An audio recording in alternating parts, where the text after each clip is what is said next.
Hey leaders, in this episode of Leading Collaborative Response, Lorna and I are joined by Thérèse deChamplain-Good. Thérèse is currently the Assistant Superintendent of Educational Excellence with Elk Island Catholic School Division, and we plan to explore how collaborative response has been sustained throughout the school division over a number of years and the critical role senior leadership plays in leading the work. So let's get started. Are you a leader who is navigating the nuances of leading collaborative response in your school or district? Are you unsure of what collaborative response is? Are you looking to understand the critical role leadership plays when establishing and refining a collaborative response approach? Collaborative response began as a grassroots approach to focus on the needs of students through a framework of collaboration. That approach has grown to a movement that is training leadership and education. Through the Leading Collaborative Response podcast, Kurtis and I share our own experiences of leading collaborative response and lessons learned as we continue to learn and gain insight through the experiences of working alongside others. We also have the opportunity to engage in conversations with school and divisional leaders implementing the framework in their own organizations. We know great leaders build great teams because that is what every child deserves. Subscribe to the Leading Collaborative Response podcast and join the thousands of schools seeing success for students through intentional and focused collaborative efforts. Welcome to episode 40 of Leading Collaborative Response. I'm Lorna Hewson, co-founder and lead learner of Jigsaw Learning. And I'm Kurtis Hewson. As mentioned, we're joined by our friend and colleague, Thérèse, here today. We first came to know you, Thérèse, when you were executive director of the Edmonton Regional Learning Consortium, I believe, to start, and then had a chance to work with you over the last number of years in your current role with Elk Island Catholic. But share with us just a little bit of your educational background, your journey that's brought you to this place. Well, thank you. So this is my 35th year in education. I started off my career with Greater St. Albert Catholic Schools. And then, yes, I left Greater St. Albert to do a little bit of a secondment with Alberta Education. Yeah. Which led me to the Edmonton Regional Learning Consortium, where I was the executive director of leading professional learning. And yes, where I had the privilege of meeting both of you as we started to work together on bringing collaborative response model across the province. I knew that I needed to finish my career in a school closer to kids. So I accepted the position with Elk Island Catholic Schools. And this is my 7th year, but also my last year. Congratulations.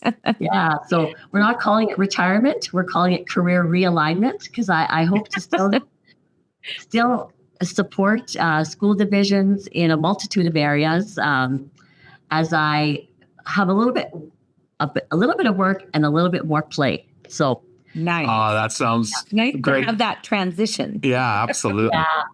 I have to say I've had a brilliant career, as my husband says.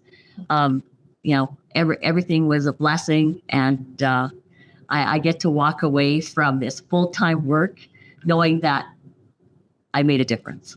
Oh, and certainly did. Well, we're going to unpack some of that difference through a very narrow lens of collaborative response here as we go. So we'd love for you to be able to provide a little bit of context for us to understand Elk Island Catholic School Division. So if you can tell us a little bit about Elk Island, that would be great. So Elk Island Catholic School Division, it's a urban board just outside of Edmonton. We service about 7,500 students in a few communities. So we have Sherwood Park in Fort Saskatchewan, but we also have Ardrossan, South Cooking Lake, and Vegreville and Camrose. So we actually are quite a wide range, like that, hour out of Sherwood Park. And of course, as you know, every community comes with their own, their own differences, and we have to meet those different communities. So Elk Island Catholic Schools is well positioned in the province of being one of the top Catholic schools in the province, as well as I have to say probably a leader in many of the areas supporting students, not only supporting students like all students, but really supporting students in inclusive ed. We're always welcoming people at our table because we do a good job. Supporting students and families so that they can reach their fullest potential. Awesome, Thérèse. Well, that really kind of aligns nicely with where we want to start off with some of the questions. And it's from the role that you had with Edmonton Regional Learning Consortia, had an opportunity to gain an understanding of some of the collaborative response work as we understood it at that point. And then as you moved into the divisional role, I'd love to just ask initially, what drew you or the district to collaborative response as possibly being a framework that could be looked at divisionally? That's a great question. So first of all, when I arrived at Elk Catholic Schools, we already had a few processes in place. But what we found is that with the 18 different sites and those different communities, we knew that we needed to do something that brought people more on the same playing field so that we were all speaking the same language. And in doing a lot of that research with collaborative response, and at that time with my co-partner, which was Dr. Lorraine Court, we explored collaborative response really to bring in some of those processes, common language, to some of the pieces that we already had in place at Alpine Catholic Schools. So, for example, we already had, what we now call collaborative response coordinators. In those days, they were inclusive learning facilitators. We had that in each one of the schools. We had basically the checklist of, who does what and when. So those pieces were in place. What wasn't in place was the common language, so that everybody at the table could share what was working and what wasn't working, because everybody was doing things a little bit differently. So, and to that effect, we did have a couple of schools who were exploring collaborative response. So those two schools were kind of the leaders. And then we knew in conversation with the two schools that had already interfaced with Jigsaw and the model, we knew that there was some pieces to that puzzle that we wanted to bring to the whole division. So that was really the inception of collaborative response across the division, is that good things were happening in two of our schools. We knew we needed to do something that made it coherence across the division. So that's where we said, okay, this is time. So that we had all those pieces in place. Well, and a full disclosure, Elk Island Catholic was one of the first whole districts that we began this work, and it became really evident, particularly through your school division, being able to see we can have a common framework. We can put these, what we call our foundational components in place that can be common in every school, but how they are enacted and enabled or actualized doesn't have to and actually can't look exactly the same, because a high school of 1,200 students has to have different looking structures than a K-12 with 100. Yeah, it's not cookie cutter framework. And especially with your school division that has diversity not only in location, but school size as well. That's right. That's a very good point, because at Elk Island Catholic Schools, we have a very large high school, that 1,100 plus, but then we have the school of 150. Yeah. So it does look very different in each one of the schools, but everybody is using the same language and everybody does follow the same process. And as we move throughout the years, because of the fact that it is one of our division outcomes in our, you see behind me, you'll see our Division Education Assurance Plan. So that is everywhere. It's in every collaborative response model classroom where the staff hold their meetings, and it's front and focused. It's a focus point. And because it's in our division assurance plan, as well as in school assurance plans, it's always at the table. We're always looking at refinement. We're always having that conversation of what's working, what's not working, and what's the evidence of impact. So I'm probably jumping right now, but it's great.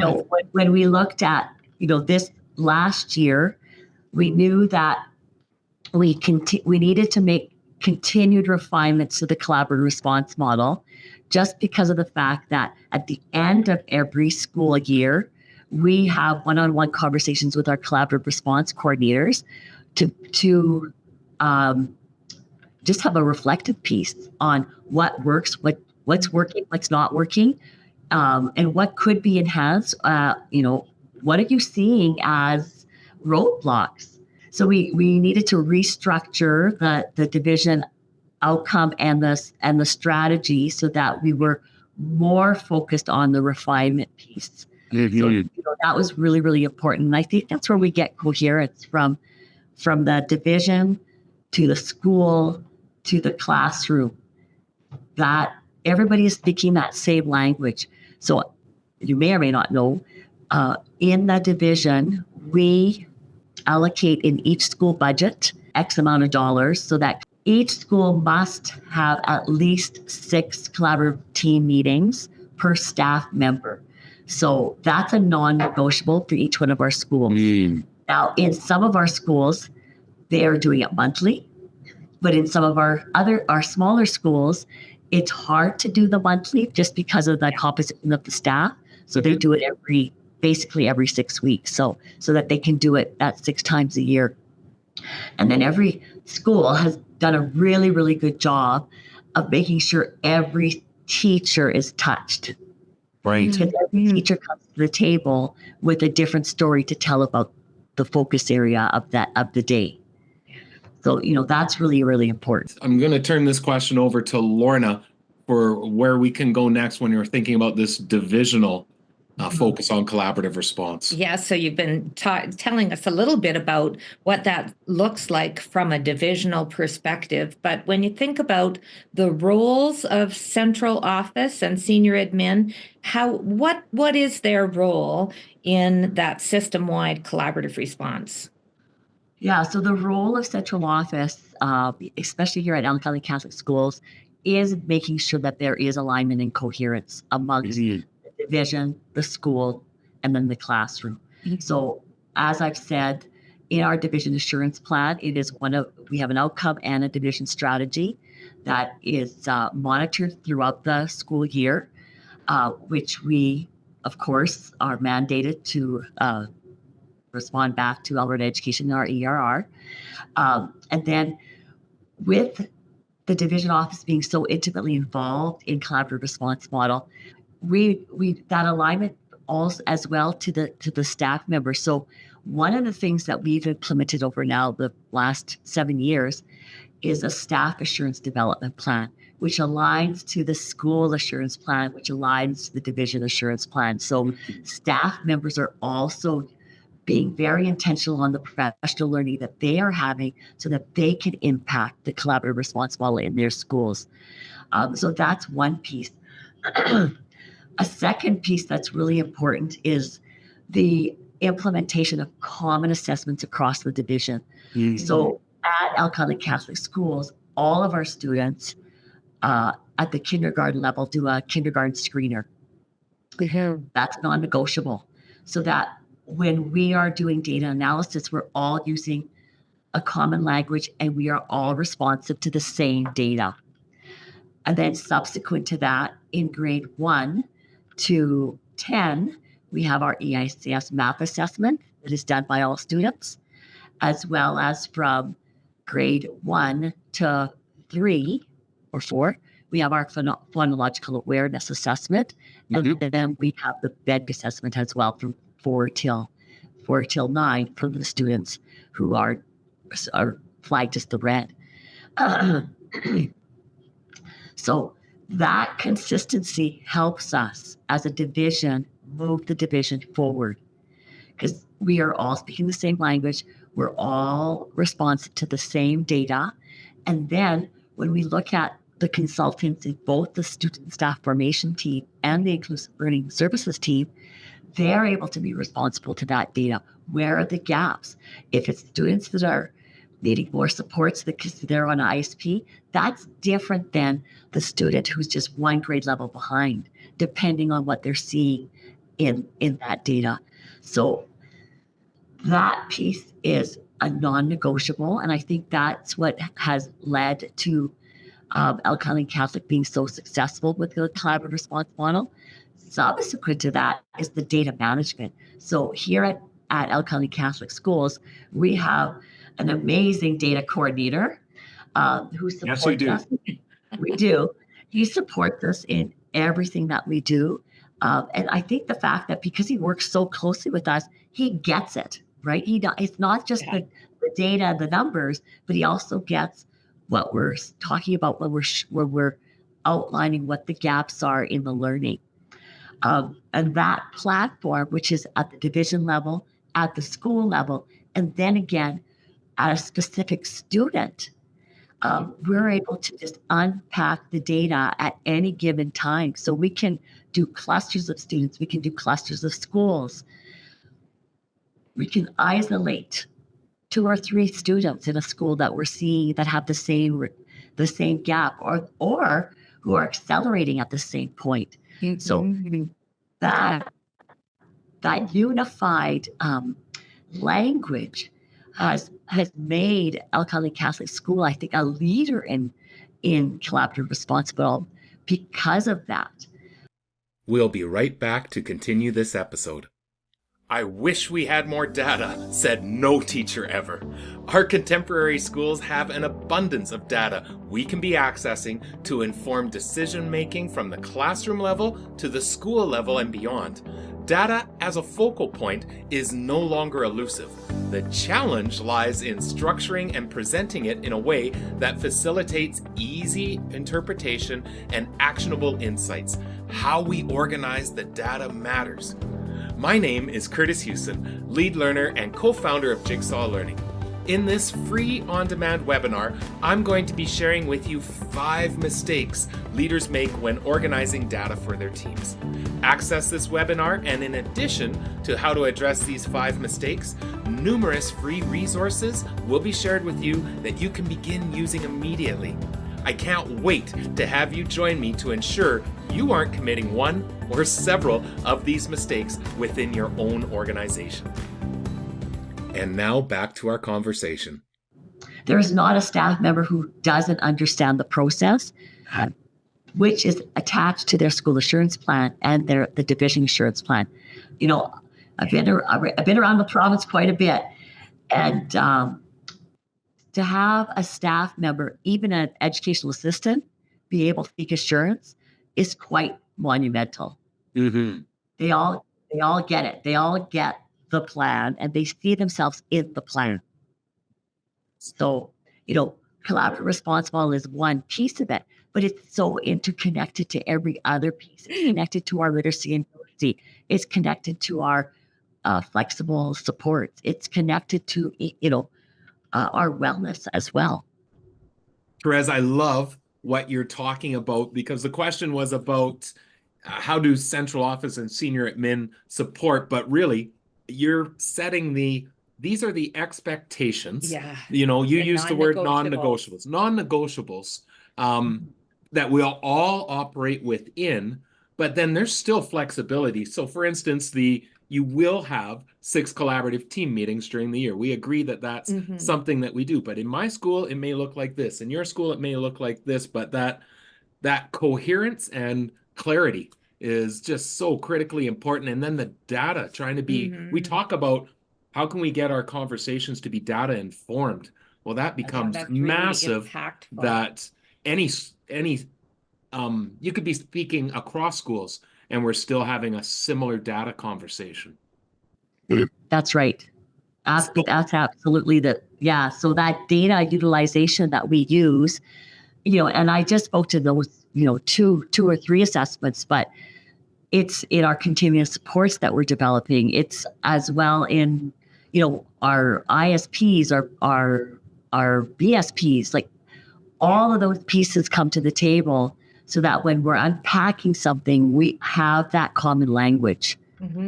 I love the setting that common language, setting the common expectations, and having those non-negotiables. But the things you've explained, Thérèse, is that that's not without support. Like your role as district leaders is supporting schools in being able to achieve those non-negotiables. But one of those supports is resource deployment. That if we've said this is a priority, there's a resource deployment. Right. So you're the one school division that has purposefully gone and determined a role of a collaborative response coordinator, or your in education, of course, we're always going to boil it down to your acronym. So every school has a CRC. Can you describe that role, what it involves, what type of individual is typically in that in each school? And our understanding is each school has, that's another non-negotiable, is you will have a collaborative response coordinator, correct? That's correct. So each one of our schools has a collaborative response coordinator. And that person comes with a very, very specific skill set because they become part of the school leadership team. Right. Which is very important. So they have a whole outline of roles and responsibilities. And of course, there's the roles and responsibilities of, all the dates and checklists and everything that has to be done to support students who are on, ISPs. But in addition to that, they, in collaboration with the school admin team, they plan each one of the collaborative team meetings in the school. So they are very, very intimately involved in responding to the data so that they can choose the focus area for each one of those meetings. They are a key component of our schools. Absolutely. So then how do you at the district level then support and coordinate their supports? Do each of the CRCs come together at points during the year for some further support, training, connection, learning? Yeah, so the collaborative response coordinators meet with our inclusive learning services team on a monthly basis. Okay. And that's really basically, they have a meeting with, very set norms and, an agenda. It can be, as you know, in a school, every month has its thing. Yeah. Of course. A September meeting looks a lot different than the June meeting, but at the collaborative team meetings, I should say that our CRC meetings here at the division office run like a collaborative team meeting. So there are norms that are set, everybody has responsibilities, and then there's tasks that are done. And then, so it's a very, very familiar process. And we thought that was important because, again, that coherence between what's happening at the school and then here at the division office, how are we supporting them in their roles? And then the other piece that I think is very important is that on a weekly basis, the school leadership team meets. So that is our school administrators, our collaborative response coordinator, our family wellness worker. It could be our English as a additional language lead teacher, our Indigenous lead teacher. Sometimes it's even the school resource officer. But on a weekly basis, the school leadership team and whoever needs to be there comes together to say, here's what's going on in the school, and looking at their focus area, looking at the students. And then because of the fact that this is happening on a weekly basis, and then they're having their collaborative team meetings on a monthly or every 6 weeks, like we're just finding that kids aren't falling through the cracks. Yeah, absolutely. Like and those layers of team allow us to accomplish that. Layers are there. And I have to say now, because we're getting to be so sophisticated in our multifaceted team, with all of these different people who have different roles, but they all come with their role with something that is so value add. Even We just went through a staff member that passed away in one of our schools, and the team came together, and then our school chaplain was also involved, and our division religious ed coordinator was involved as well. And just to go through the grief process. And they followed the same process as going through grief as you would with a student who's having a behavior problem. Yeah. But it's a familiar process with our staff. Yeah. Awesome. So then, because the district's been at this for nearly 7 years, and of course, we were involved initially, but it's not dependent upon Kurtis or Lorna engaging. One of the questions we always get is, how do you ensure the onboarding? Because you're going to have leadership transitions, you're going to have staff transitions. How do you go about that in Elk Island Catholic, specific to collaborative response, when you have new staff, new leaders, or new senior leadership shifts that are happening? Creating that sustainability. Right? How do you keep that when you've got now people who were never here at the inception? We'll be right back to continue this episode. Feeling overwhelmed with the expectations being placed on teachers, leaders, and educational systems to respond to the diverse needs of our learners? Are you wanting to take your PLCs and RTI efforts to the next level? It definitely takes a highly coordinated framework of structures and processes to maximize the collective capacity of your team to ensure success for all students. Collaborative Response is that framework. Order your copy of our bestseller, Collaborative Response, 3 foundational components that transform how we respond to the needs of learners, which includes access to a comprehensive companion website. Join the thousands of schools using the framework to ensure high levels of success for students and staff. And now back to our conversation. Yeah, that's a great question. So if we start at the very bottom, so as you know, some of our collaborative response coordinators, they become very skilled. So they usually get called up to be administrators. Yeah. So right from that level, next week we are bringing in all of our new collaborative response coordinators to meet with our team, and just to do that first look at, here's what the responsibilities are. Here are the roles. And then doing the same thing with each one. So we'll do the same thing in the fall with our administrators. All those that are new to the role, they will get kind of a admin checklist on, what do you need to do. So there's a little bit of a joke that we've got a process and a checklist for everything around here. Yeah. Which is good. It's not a bad thing. No. That's right. So we have our roles and responsibilities for our collaborative response quarters, as well as our admin, as well as, the central office team. So we bring everybody through those so that they know what their roles and responsibilities are.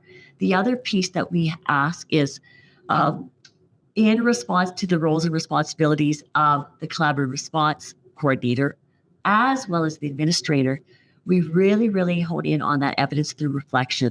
So on a yearly basis, the collaborative response coordinators are asked to keep a running record of their evidence. Mm-hmm. So they have a document with all their roles and responsibilities and what's going well and where are some growth areas.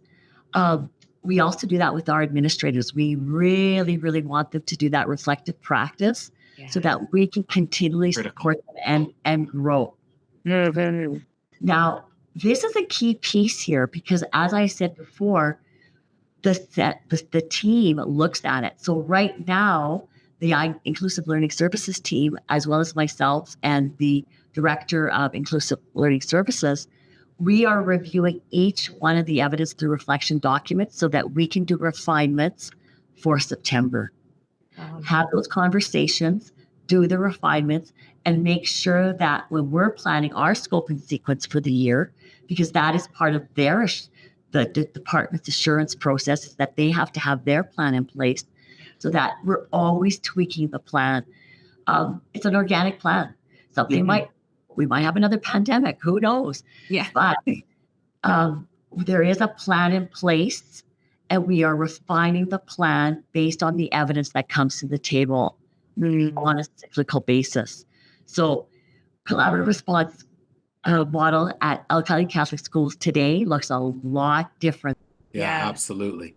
Thérèse, we are going to reach out after this podcast to determine if there's any of the templates or checklists that you'd be willing to share out. I'm sure that there's people listening or viewing the podcast that would love to see what some of those look like. Yeah. Yeah. Well, Thérèse, you were just talking about reflective practice and really thinking about giving that opportunity to reflect on what's happened and how you use that to move forward. Well, we have a bit of a sentence stem for you to finish here. Oh, yeah. This is the practice what you preach moment. Yeah, this is it. Okay. So as a result of collaborative response, we have seen... How would you finish that?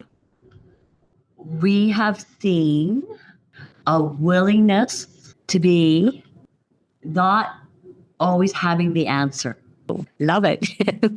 The teams, when I say the teams, the teachers, the administrators, collaborative response coordinators, family wellness workers, we are okay sitting in the unknown and truly collaborating to come to what's best for kids. That's beautiful. I would say that in my 35-year career, we always wanted the answer. We wanted the answer quick. Mm-hmm. Yeah. Yeah. And in this process, there is no quick answer. No. It is a process. It's reflective. And we need to be able to sit in the unknown for a while, and then it'll come to us. Yeah. Because all the voices will come. Yeah. Well, and even in the fact that you are gathering evidence throughout the year, that you examine at the end of the year, looking at what does that evidence tell you, and how do you move forward with the next steps. That alone really allows you to step away from the we've always done it this way for 20 years we've done it this way. Well, no, that's not how we respond as learners, and that's absolutely a part of collaborative response is that learning environment and the learning that we all do as adults in the buildings is so critical in how we move forward. Yeah, and that brings me to another point. So, as I've expressed, assurance is quite the thing in Elk Catholic Schools. So every school must present their analysis of their school education assurance plan. And during that analysis, as senior admin, we have asked every one of the schools, as the final question is, explain to us the structure of your collaborative response team meetings. Oh, nice. So we took that data, we're taking that data from the 18 schools along with the evidence through reflection of the collaborative response coordinators so that we can triangulate that information with what we know to put in those refinements for next year. That's beautiful. Yeah. And I would assume that also then gives you indication of there's some areas of professional learning we might have to look at, or absolutely what refinements do we need, and how are we going to support those refinements? Mm-hmm. If this school has this model and it's really working, we need to be able to share some of that with this school who has a slightly different model, and maybe not quite ready to move yet. But it's through that true collaboration and that discussion that we can, move that pendulum. And then, that's another thing too as well when we talk about making sure that everybody's, up to snuff, I guess. Each one of our new collaborative response coordinators that comes to the table, they're paired with a mentor. Mm-hmm. So that they have somebody to call. So they feel more secure. Like sometimes people don't want to call central office. They don't want to call the consultant because, they're feeling a little bit less than. But we pair them up with a mentor as well as our administrators. We pair them up with a mentor so that, if you have any question, there is no not a good question. They're all good questions. So Yeah. that surety that they have somebody to call. Oh, that's awesome. And again, those layers of structure that I assume that's come through some of those reflective Absolutely. engagements and understanding, okay, we Yeah. had a new Yeah. CRC that really struggled this year. Well, how would we attend to that as we move forward? Right. Yeah. So the last question we love asking our guests, and again, it's a reflective one, is this. In the spirit of, if you knew then what you know now, what advice would you give your past self in relation to the collaborative response work? Just prepare yourself for the evolution. You have to, it's not a static process. Yeah. It's a very dynamic structure that evolves over time. And we just have to be okay with review and refine. Yeah. And acknowledging that it's an ongoing evolution. Well, and we talk about that. I mean, Fullen, and he took it from Peters and Waterman, I think it was, that ready, fire, aim. And that's really what you're saying is we're going to fire, then we have to aim. Yeah. Go again, plan, fire, aim. But you're always going to be moving forward and evolving. And I think another piece too is involving all of the stakeholders. Yeah. Mm-hmm. From senior admin to the educational assistant and to the parent, so that they understand what collaborative response model is and how it supports students and how it supports the school community as a whole. Absolutely. Yeah. Well, Thérèse, thank you so much. We, of course, will be putting in some connection details for the district, but when this airs, you'll probably at that point no longer be with Elk Island Catholic. So again, it'll be really exciting to see how does this transition be impacted for the work as well. So on behalf of Lorna and myself, it's been an absolute pleasure to work with you through this work, and we know it's not done. We're not saying goodbye, but certainly appreciate you taking the time and your efforts that have had a tremendous impact on staff and students. You're leaving a legacy that is pretty easy to see. So thank you. It's been a pleasure. Oh, well, it has been. And for us too. And we just want to thank you so much and even when you're not feeling super great, you still came on and joined us. So we're thankful for that and thankful for the time with you. So take care. Take care. We wish you all the best. All right. Always love the chance to be able to chat with Thérèse, and you only get out of that conversation a small sliver of how interconnected everything is and the complexity that Elk Island Catholic has built, particularly around their insurance work over time, that it's really hard to boil it down into a 40-minute conversation. For sure. The word that she was using consistently throughout that conversation, and I know it's a word that impacts them on an ongoing basis, is that coherence. Yeah. So how do we design plans that are coherent across the whole district, all the way from district to school to teacher to classroom to students? And she talked about designing plans, those assurance plans that fit in each one of those spaces to make sure that the students are getting what they need. But I think also the feedback loop that they've used that has become more data informed over time lends itself to that ongoing coherence, because we're, like she said, evolving, and through the process, a dynamic process, we're always building upon. So in 7 years' time, what they've built is highly complex, could not be ported over to another district and just do it this way, because it's had to grow and meet that level of complexity that they've built now around their collaborative response work.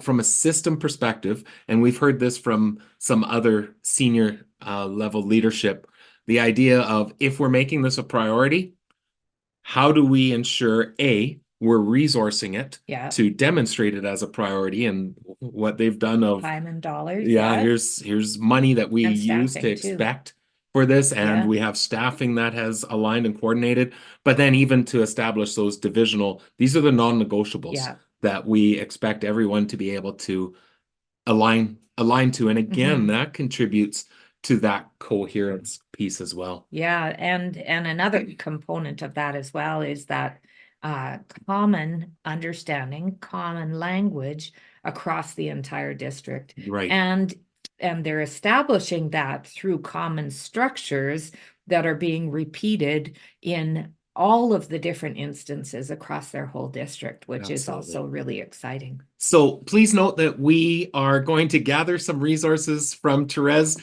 They'll be included in the show notes to be able to check those out.